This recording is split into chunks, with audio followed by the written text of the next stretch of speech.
Good morning, Lead Bullets for Life here. Thanks for joining me today. Okay, so yesterday, April 6th, 2020, I received brass from Diamond K Brass, and they sent me 107 32 caliber Smith & Wesson long, and then they sent me about 111 Smith & Wesson shorts. And I think Diamond K did a fantastic job supporting their customers. I paid $5 for 25 rounds for this. Came out to be $20 for about 100, and about $5.25 or $5.75, I believe, for this one here. I have the receipt right here. Let's see.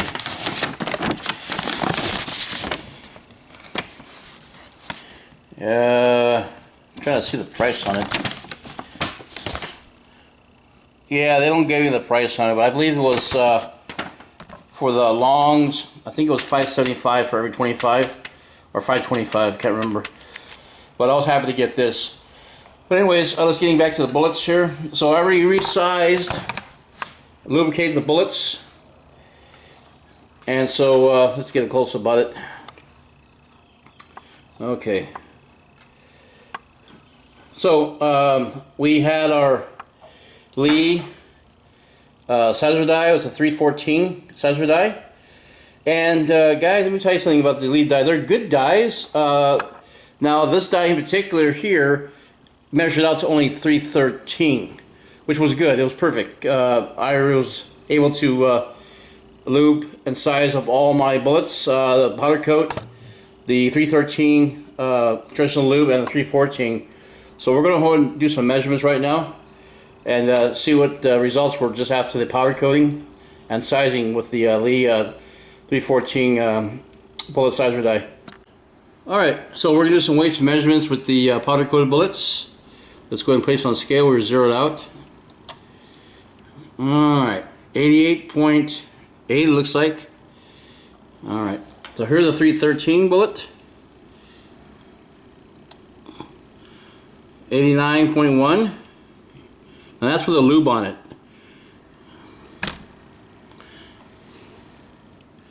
And the 314s, 88.8. Very good. So it's under 90 grain. I can use the 90 grain or the 88 grain loading for this.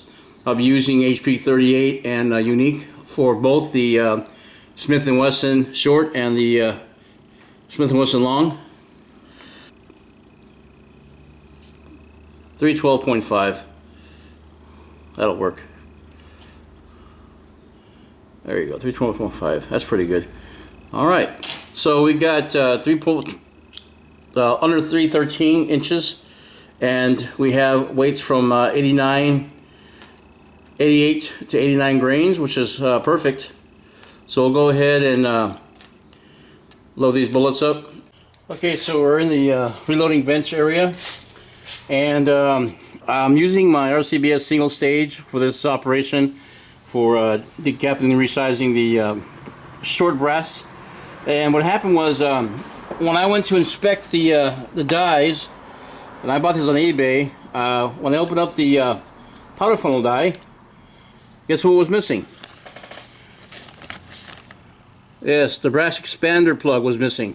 So I went online, and basically what happened was I ordered one, and they gave me one for free. I said, okay, fine. So I just got two of them for the price of one. Shipping was a little bit more expensive than the price of the expander plug. But anyways, let's get started.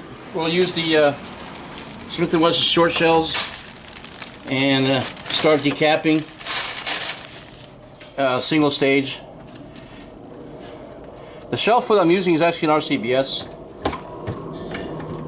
Alright.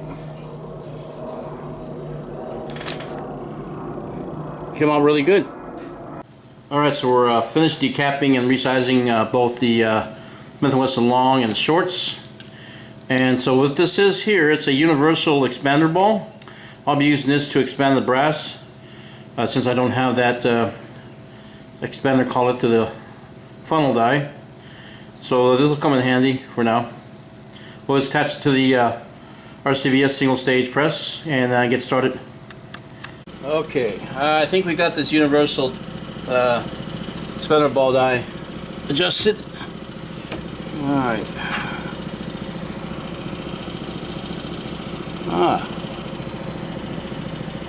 Alright, pretty good. Okay, we'll go and complete the rest of them. And then we'll start on the long cases. Alright, so we finished the shorts, now we're doing the longs. I just made an adjustment here. Go ahead and test one out here. Grab a bullet. Alright, perfect. I gotta work this camera again. Okay, yeah. So it's working perfect. So this is gonna be good for the adjustment.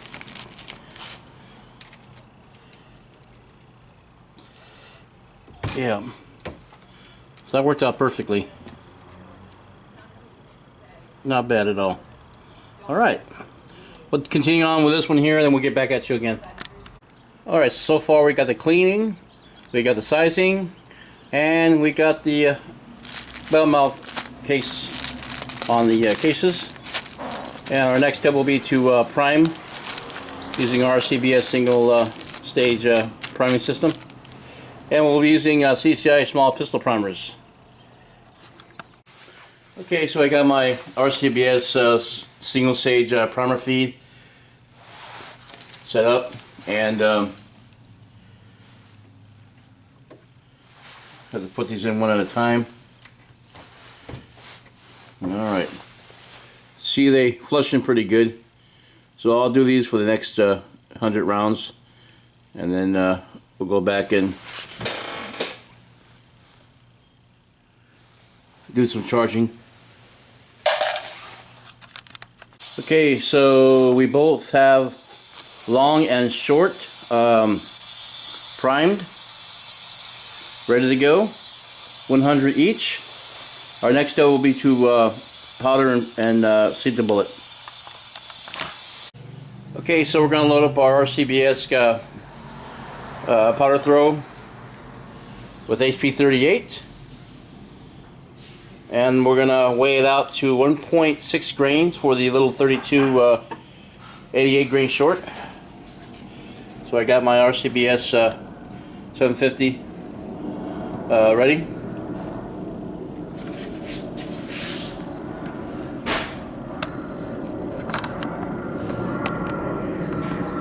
Alright. We're going to weigh out the charge and see how much it weighs. 1.6 on the nose. Alright, let's go ahead and start loading. Okay, I've already started with the powder coated bullets, and they look quite nice. Very nice.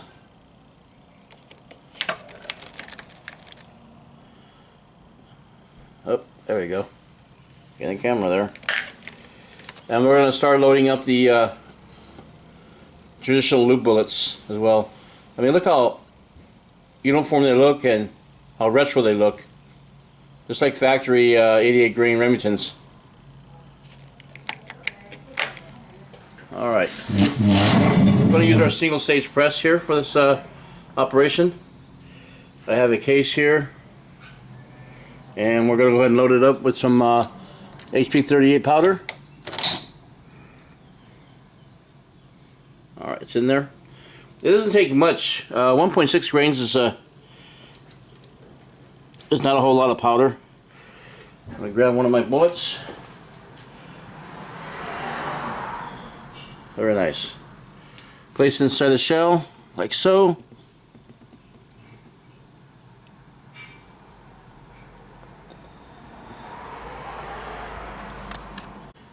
And we have one completed round. Wipe off some of that excess lubricant that's on there now.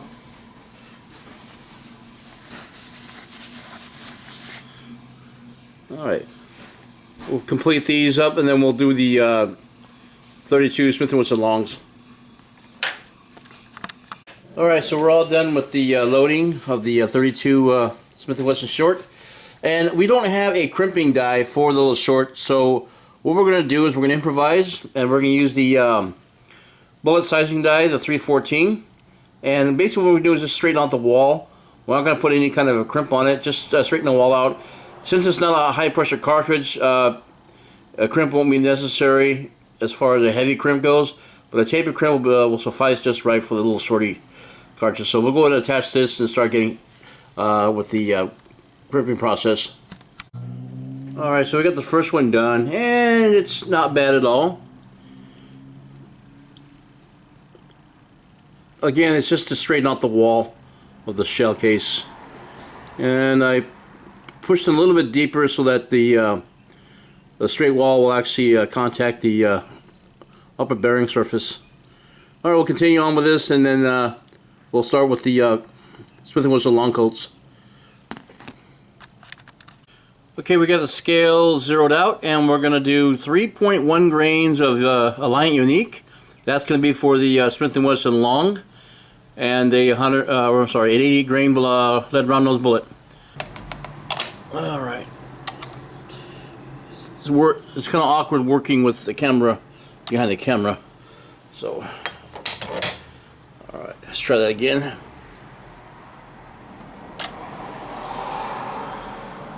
.1, looking good. Well, 3.2, I don't know. It's I got the garage door open, so the wind's going back and forth on it. So we'll do a third attempt on it. All right. With the 98 grain, they talk about 3.7. I think it's kind of high for a 98 grain long Colt, but it's in modern revolvers. So I'm going to split the difference up. Then go 3.1 on the low end. Alright, so we're zeroed out again. Carefully place it on here without dropping it.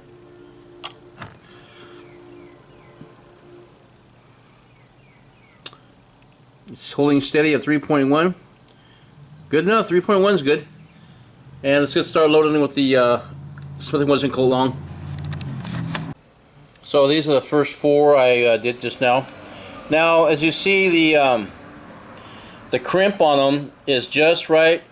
The Smith & Wesson longs actually reach the taper crimp on the seating die, so I didn't have to, improvise at all. Looks like I'm going to have to get either a separate die set for the Smith & Wesson short, or just get the crimp die itself. But anyway, these are the little 3.1 grains are unique, and this is the 88 grain round nose bullet, and it's measured out around 1180, 1182, and that around there, and it's crimped here just below the top band, and there's lube in that groove area as well. So there's two grease grooves in there. Okay, so while I was finishing up the last of the 100 rounds of Smith & Wesson long, package came in the mail just now. And it's my expander plug for the funnel die. And now I can put that inside, and I can get the cases expanded properly without having to improvise. Now it kind of rattles for the long, so what I can do, I can add some kind of a little spacer down there to kind of like keep it steady, so I can actually expand the short ones as well. So that came in the mail, and so let's go ahead and do the final review on our Smith & Wesson shorts and Smith & Wesson longs, and talk about the actual work that went into it. So we're back from the reloading bench, and this is the results of 1 week of tedious work. We're talking ordering brass, sizing brass, setting up the dies for both the shorts and the longs, casting bullets, powder coating, lubing, sizing, measuring, and loading. Here's the final results. So this is time well worth spent. If you look at the price of ammunition for the shorts, I think they go for like $33 on up. Longs the same thing. You know, you get manufacturers from overseas. But that 84 grain mold from RCBS really did the job. Now on the Smith & Wesson longs, I use the same bullet. Normally you would use a 98 grain round nose bullet, but in this case I wanted the 88 grain round nose for a specific reason. It's going to shoot a little bit more flatter downrange, and I want to try to hit the targets out of 25 yards with this.